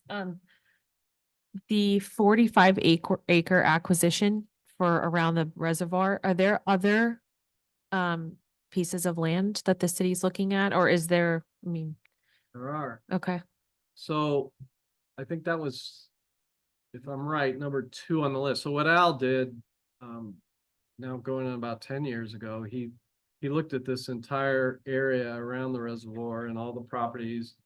And everything that is dark green, we own or control through easement. okay. The light green is also protected in some way or another. Dover owns some land and others in conservation. So yes, we are still actively trying to acquire Additional other land. around Okay. there. Yeah. And then in terms of the Little Bay project, was it your intention initially to break it up into like the valves and then the pipes, or were you hoping to do it all at once, but then obviously cost was a factor? So what is the timeline now for like the valve portion of it and then the pipes Well, the valves are actually. underway, The right? first valves on the Newington side are gonna go in next week. Okay. So, part of what I can say right now is we're hoping for the best, that we don't have anything happen while that construction occurs. Mhm. But we are preparing on this side. We have a backup well at Greenland next to the existing Greenland well that's ready to go. You know, again, with the other wells in pretty good shape, we're good. But yeah, the intent is to have that project done this spring, both sides. The And valves. The valves, yes, the new valves. And the stubbed line, the connection for a third line, and then we're gonna bid the second half of the project late spring, early summer and if we get favorable pricing, we'll start construction this fall. Okay. That's the plan. So, you have to shut off the dorm valve to do the new Newington one, right? And you haven't done that yet. No, so the valves are inserted, so it's really cool how they do it. They have a machine that actually wraps around the pipe and can drill a hole into the pipe to put the Under valve. pressure with under pressure. Under pressure, yeah. Wow. Yeah. We've done it at other sites, and it's the same contractor that did it. So keep fingers crossed that they'll be able to No do. big splash for this. That was the project we had to do the eminent domain, correct, through Yes. private property. So I assume that doesn't, like, the just phasing it out doesn't affect that, right? Like, it's still That's the part of egress why, fill and if we can everything. get the pipes down, we think Yeah. we won't have to deal with that in the Okay. future. We do have the 40-foot easement through that property. Okay. That's always been, Yeah, I remember going up there and doing the site walk and then, talking with the property owners in here in City Hall, and so I'm just, yeah, thank you. Can I just ask, like, what, obviously, we get a lot of our water from the reservoir, so if there was any issue with this project and those lines getting replaced, you said you would have these backup wells and things like that, but how long could we go without using the reservoir if we had an issue with that project? Like using the other sources? I'll say indefinitely. Okay. We crunched the numbers. We have about 3 million gallons of water on this side. Okay, So, our demands right now, that's another reason it's good to do this kind of work right now, because we're not in the big summer Right. peak demand, so, okay. but we would, if we got into that issue, we would do a press release. We would tell our bigger customers and ask people to, Really conserve. conserve. Yeah, okay. I know, I don't want to jinx it or anything, but I'm just thinking like worst case That's- scenario, if something happened. We're thinking worst Yeah. case, but Okay. we'll see what happens.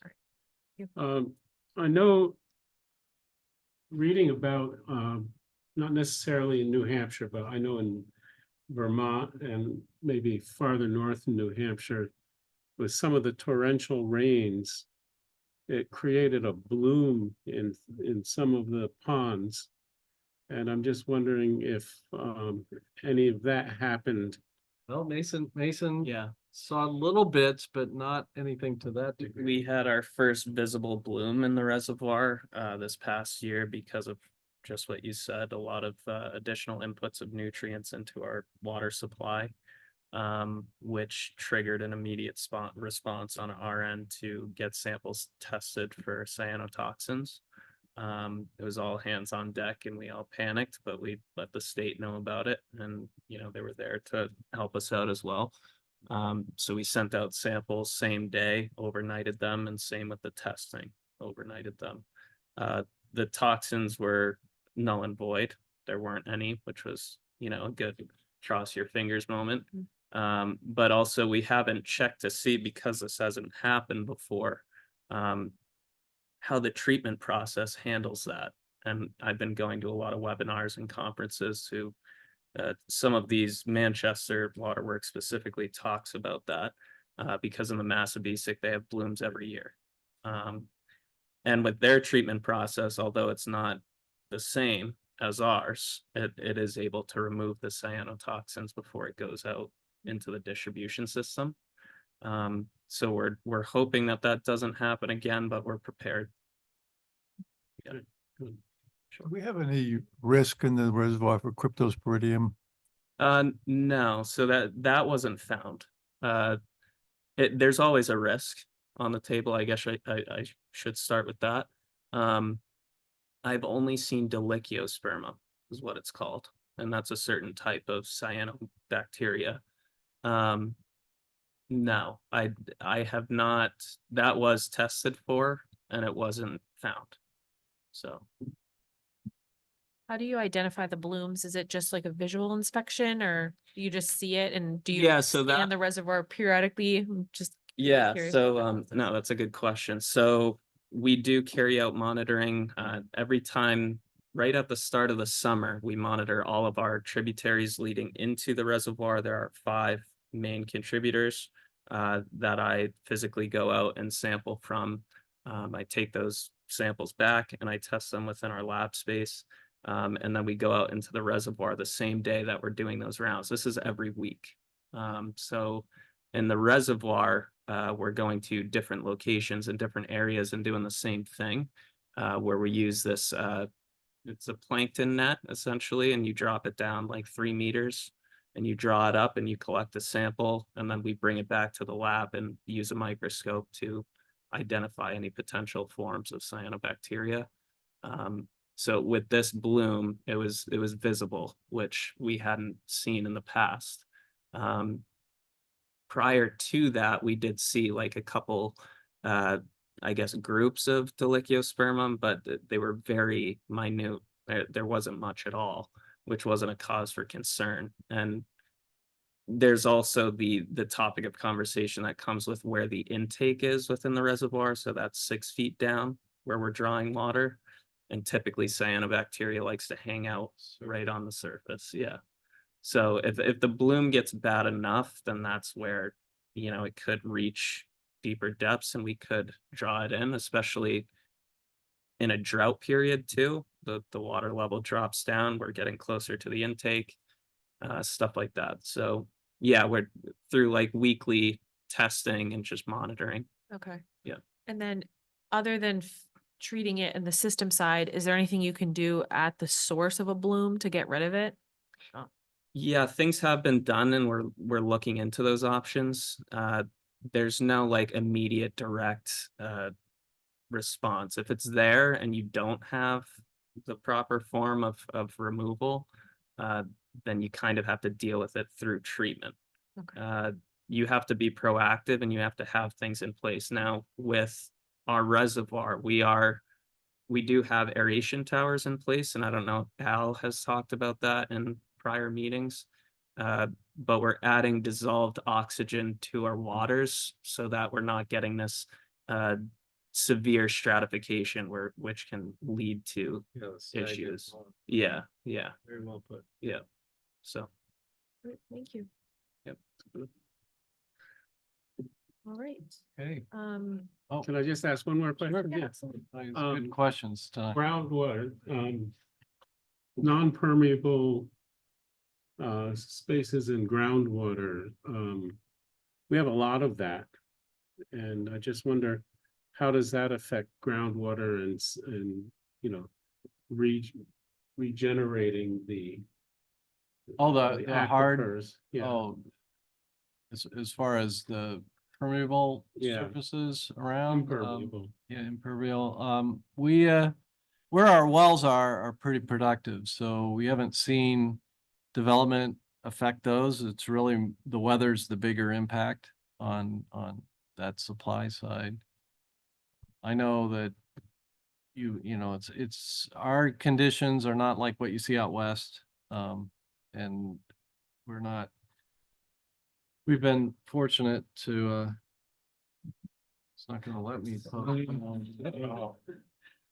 I'm getting booted now. Yeah, please review. Don't do that to me, please. Well, we're just gonna see this awful message, hopefully for another 17 minutes I at know. least. But I can't control if something happens here, but I know. right, great questions. Do we want to jump to other stuff real quick Yeah, here? sure. Yeah. I think we have the legislative update, which Representative David Muse, they were in session today, so he had let us know that he unfortunately wasn't gonna make it here, but he did create a spreadsheet, and I don't know if Brian, you wanted to just show. I don't There were a know. lot of bills. I would exit out. Can't really speak much to them, but I can't. Top right. I would exit out. I want to share and see, you got to share down here. Can you postpone that? It's not letting me. You know, I already did it twice. straight out. Yeah. All right. Let me You could send it to me. I can pull it up real quick and do the can't same send it. thing. Yeah. File. I don't know, and then I know Brian, you. were There we gonna- go. Came, all right. The bills, yeah, Representative Muse is in session, so he said he would not be able to make it to the meeting. Yeah, So he did send us a bunch. I don't know if we want I don't, to yeah, just defer until the Yeah. next meeting, since we've got a lot going on yet. yeah, I think that's a good plan. He can probably speak to them in more depth than we can. Yeah, I do want to speak about the private well update because it's quite interesting. So we had Amy Hudner spoke to us at the last meeting about the private well initiative that's been going on, and they recently sort of completed doing all the communities around here. So she was able to share with me. It's just awful. So what they did in this region, they offered up well testing for private wells, and they broke it up kind of like we did for our inspections and stuff into different regions. So their last collection was they did Greenland, and Dover. And they finished up in February 14th. That's Amy with the last collection picked up. And here's a summary, which you can't see all of them. Thank you, IT. You wanna look at that, Ryan? What? Thank you. Yeah. How'd you got it? It's not Showing up, it's Oh, just good. not here. All right, Yeah. thank you. I'm gonna multitask here. So they started Madbury. You can see they have 84 participants. Northampton and Exeter were next with 108. Stratham, close to 300. Hampton and Seabrook, they had 40. And then Greenland, Rye, Portsmouth, and Newington. They all had a night at Greenland School. And 161 people participated there, and Dover just recently did 64. So all the results were in, and of these, this is what was most enlightening. 733 samples overall. 39% of them are over the limit for arsenic. So they are reaching out to all those customers. Everybody that participated got their results back. So it's enlightening. Stratham had the highest numbers, and it's just due to the nature of the way the water is, the aquifer. There's a lot of arsenic naturally in the groundwater.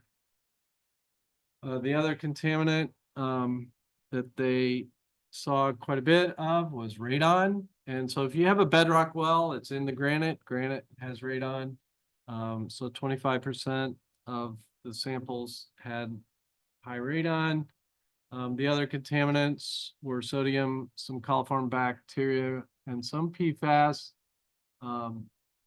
So for those that had the low-income households that had arsenic, they gave out the free pitchers for the zero water pitchers for testing. They had 26 wells or households that had at least one PFAS sample above the health limit. So this would be the New Hampshire. So they were using the New Hampshire limit. So they had to hire more detections of PFAS, but these are the ones that were over any of the New Hampshire standards. They encouraged those households to utilize the treatment rebate, which is a $5,000 rebate for treatment for those wells.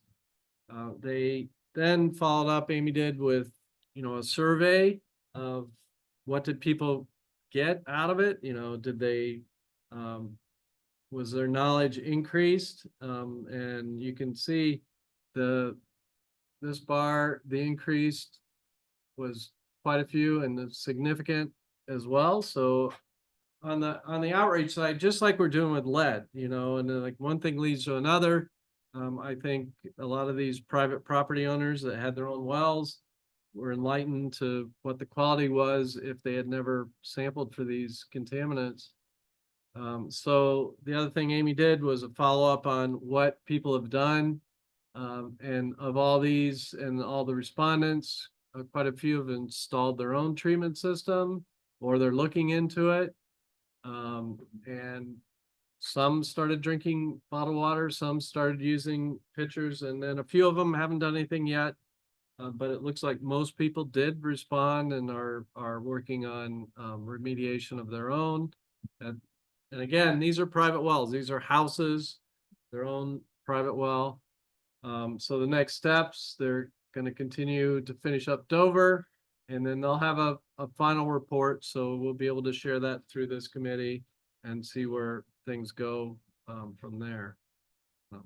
But one thing I did mention, I know we talk a lot about our public drinking water quality, but if we were anytime, if we had an arsenic level that was over 5 parts per billion, we'd be out of compliance and we'd have to do a public notification of that. And then we'd have to address it through treatment or some response of our own.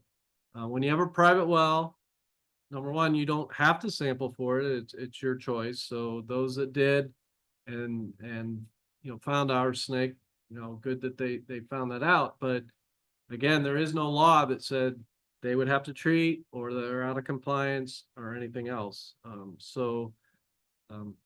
would say for them, it's good news that it looks like most everybody has responded to that.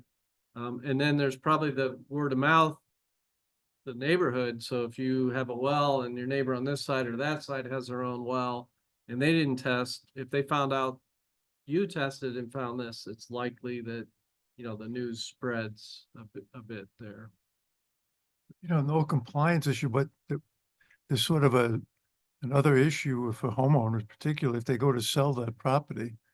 There's a burden in terms of notifying any prospective buyer of a finding of like this. Right. So there's some, and I'm sure there were probably people who were reluctant to do the testing for that reason, because, don't ask, don't tell kind of thing, and Are those artesian wells or are they the more shallow dug wells? Bedrock. I think the report, means yeah, like the report, Yes. when they have the report, it'll There's give you the- more detail about what type of well it was. We're fortunate to not have, arsenic or radon to any degree. We have surface water. It's very good for that. Because radon, if there were any radon, it'd be off gas. And the same with our wells. It's bedrock wells that go into the rock that don't have the radon. Kind of the same for ours. So people of my generation, that's an artesian well, right? So there's confined and unconfined aquifers, and I think just because it's an artesian well doesn't mean it's tapping into bedrock necessarily. Okay. So there's diagrams that you'd have to look up online and kind of compare it. to So what a you're saying. bedrock well is a deep, goes into the rock. It's usually 200 or 300 feet deep. You could have a sand and gravel well, which if it's in a sand and gravel aquifer, it could be anywhere from 20 to 50 feet deep or so. Right. Okay, Um, so that's what I'm trying to get at. Is it these deeper wells? Yeah. And they're more connected, or is it the more surface wells? So these- Deeper. The the deeper. deeper. Deeper. Okay, Yeah, thank you. more Are risk. the folks with the radon and the water all being advised to do air testing in their homes? I would think so. Yeah, they have outreach materials. So they have both, actually. They could have Okay. off gassing of radon gas in their water, but they could also have radon soil gas coming into their homes too, the combination of two, so. The state is offering free radon testing too. I see it on their social media all the time, like a free kit for anybody can get a free air testing. So I would hope they're sharing that information too. All right, should we move on to our last subject? Be really quick. I just wanted to have a discussion about our mission. So in writing the city council report that we had sent in early January, I know you can't see here, but we, when the SWAG was formed back in 2020, I helped draft the mission and helped come up with the idea of it. And I think at that time I had a pretty narrow focus of what this group would do. It was really heavily focused on PFAS. So as you can see, it was to review and communicate the latest science on health and environmental effects of PFAS, to monitor federal and state legislative changes, and to anticipate policy changes that could impact the city of Portsmouth. But I think it's pretty apparent even from our meeting tonight that we talk a whole lot more about just PFAS. And so I think this group has evolved quite a bit in a way that has been very pleasantly surprising to me. I think when I first thought of the idea of the SWAG, I didn't envision all of this information that we shared, but I learned so much from these meetings and I find them incredibly valuable to the community, and to have this platform to be able to share quality, quantity, preservation efforts, lead, contaminant, other things. And so what we had said in the city council was that we talked about our mission, but we also talked about all of these other things that we cover. And so I just want to be really clear that we as our group could not change our mission. That would have to come from the mayor and it would have to be approved by the city council. But I just wanted to, as we're going on our 4th year of a SWAG and we have evolved to cover many diverse topics that I think are incredibly relevant in this group, I wanted to have an open discussion with the group to see if Others thought that maybe we should consider recommending to the mayor that we broaden our mission a bit to include some of these topics that we routinely cover. And so I'd welcome a discussion from anybody on how you feel about that. And in one way, if it's not broken, maybe we don't have to fix it, but at the other way, we are talking about a lot more things and we have worked beyond what the initial mission was. So yes. Yeah, I think that's a good idea. I think, I would think that the mayor would be think positively of that. The process would be, I would suggest that this committee proposes a different mission statement. And that mayor could refer it then to the governance committee and go through, and it would go through the legal process and stuff like that, and then come before the commission or come before the council as the vote. Okay. So I would suggest that. Great. Does anybody else have any other thoughts? Oh, Councilor Blaylock? Thank you. Yeah, I mean, I think anything that applies to safe water, which should fall under this umbrella of this group. I understand there's a concern that the focus is just on PFAS and not lead and arsenic and everything else we've talked about. So I think everything that is a concern, if it's a health concern and could be in our drinking water, I don't see why it shouldn't be under the umbrella of this group. Okay. Thank you. I think Katri was. No, I agree. Oh, you're good? I Okay. agree. Would you suggest that we don't list specific contaminants? We go broadly and say that we focus on any potential public health or any contaminant, potentially contaminant to the water supply that affect the quality and the health of our water. Doesn't even have to be contaminants because it could be quantity, as Right. you said, so they negatively impacting water quality and water supply. Okay. Well, if we're going to broaden the mission, I think perhaps a piece of that could just be what you talked about with preservation. As there's more demands placed on this area and our water supply, there's also going to need to be greater preservation efforts, which the water department has done a great job in trying to secure these pieces of land. But really look at preserving that for future generations. And are we good stewards of that land? Are we blocking it off from natural pathways of migrating creatures, or are we keeping it a natural area rather than just for our purposes? Okay. Keep geese off that reservoir. What's that? It's tough to keep geese and ducks off there, really. Yeah, amongst other things, yeah. So People. in terms of next steps on this, I think, it sounds like I'm hearing support for modifying our mission. And thank you for kind of spelling out the steps of what that would look like. And so I just wonder if it would be okay with the group if maybe Brian and I together drafted a new mission, and then we could maybe present it at the next SWAG to see how people felt about that. Does that sound okay with people? Okay. And again, just fully understanding it's not our decision, but we certainly could, as a group decide on that and then present it to the appropriate authorities to decide if that's how they want to do that. If there's time, Andrea, maybe you could circulate it ahead of the meeting. Sure. As opposed to right at the meeting.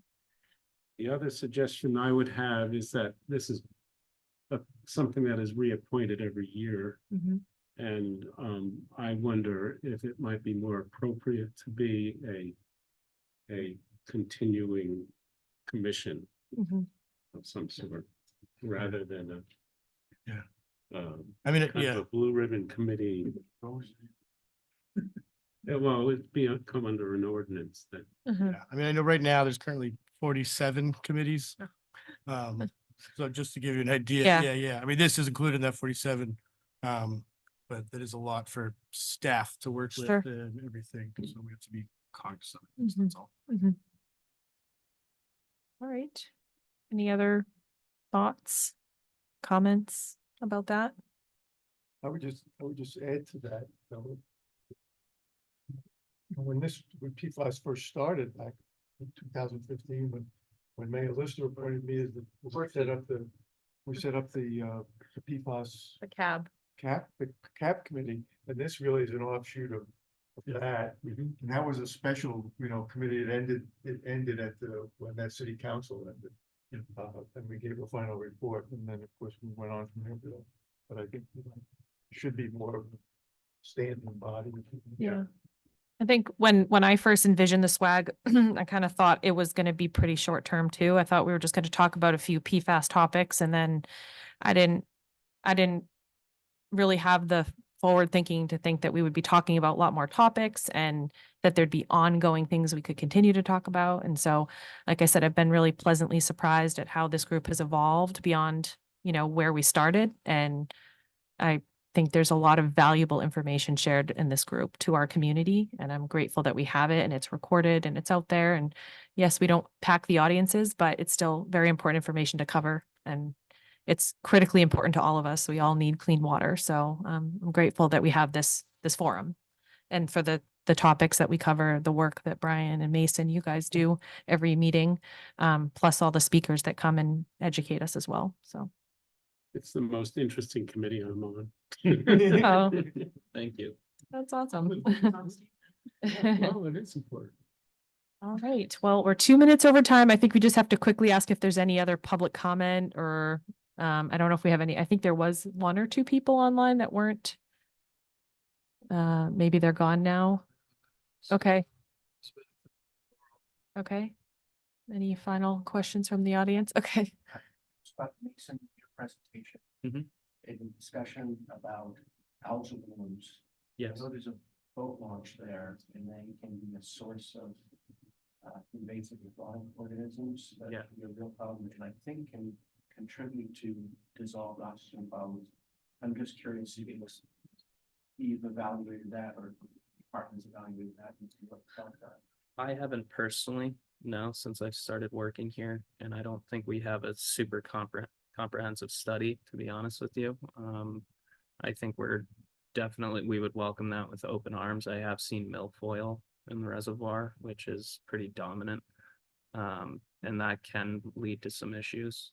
Other than that, I don't know if you can directly tie it to the boat launch areas. I think what's in there will spread. So it's a matter of coming up with a solution to remove it, and there's a lot. So again, if there was like an external,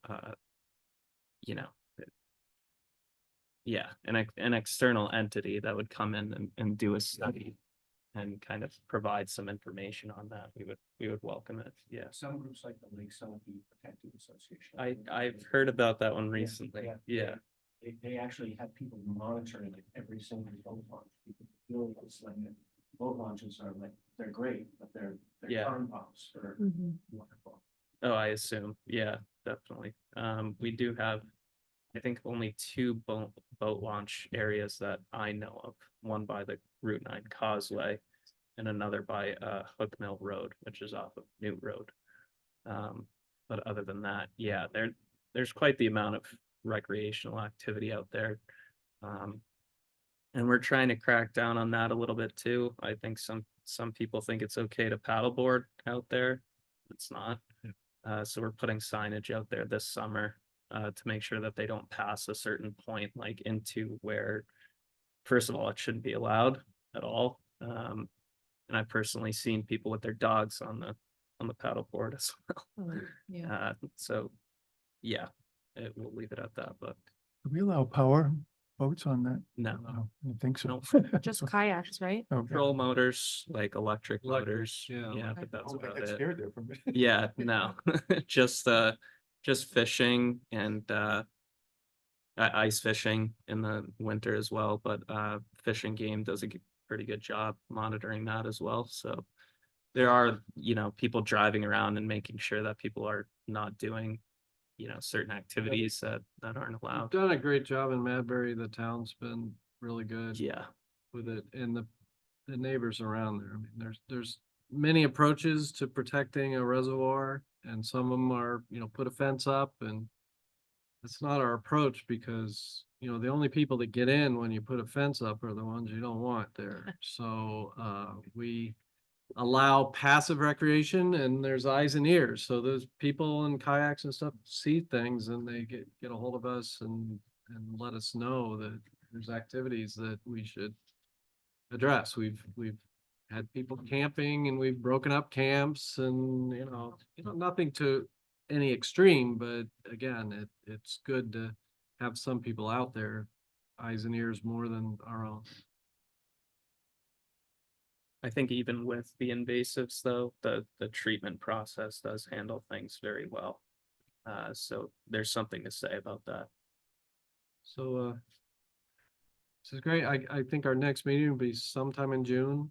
I'll work with Andrea on that. I'm always looking out at schedules ahead of time, so everybody needs to know that when I scheduled this meeting, there were no other meetings at the city. So we can blame the rest of them. Don't blame the flag. But I'll try to do the same. But again, no promises that it doesn't conflict with something else, but we'll just have to, forge ahead. And I appreciate everybody being able to make it to Yeah, this one. it's nice to see so many of you. Yeah. Great. All right. Thank you to staff for, presentations and all the work we've done. That's just tremendous. Thank you. You're welcome. Thanks.